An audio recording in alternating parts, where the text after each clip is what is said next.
ভাই আমার কথাগুলো আপনাদের কাছে ভালো লাগবে কিনা জানি না। যখন স্কুল জীবনে ছিলাম, লেখাপড়ার মধ্যে ছিলাম, তখন আমাদের মধ্যে একটা প্রতিযোগিতা কাজ করতো যে কে ভালো রেজাল্ট করতে পারে, কে ভালো পড়তে পারে, কে কার চাইতে বেশি সময় মানে পড়ার টেবিলে দিতে পারে।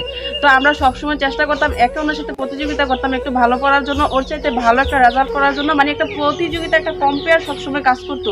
কিন্তু বর্তমানে আমি যে মনে হয় এই 6-7 মাস 8 মাস হবে আমি ফেসবুকে আসছি, আসার পর একটা জিনিস লক্ষ্য করতেছি যে এই ফেসবুকের মধ্যে বর্তমানে কম্পিটিশন চলতেছে, মানে কার ভিডিওতে ভিউজ কিভাবে আসবো, কার ভিডিওতে কিভাবে ভিউজ আনতে পারবো।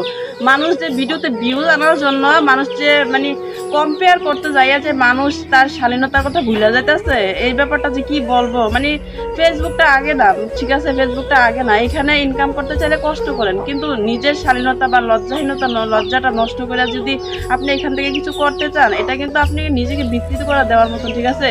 যে এখানে যেটা করার দরকার এখানে এটা করেন, এখানে আপনার প্রতিভা তুলে ধরেন। তার মানে এই না যে আপনি যে শালীন হবেন, যে শালীন যে একটা শালীনতা বলে যে একটা ব্যাপার আছে, ওইটা যে আপনি ছাইড়া দিবেন, এটা কিন্তু কথা না। যাই হোক, যার যার ব্যাপার, সবার আল্লাহ জ্ঞান বুদ্ধি দিছে, বুদ্ধি বিবেচনা করার ক্ষমতা দিছে। তো যার যেটা ভালো লাগবে সে এটাই করবে।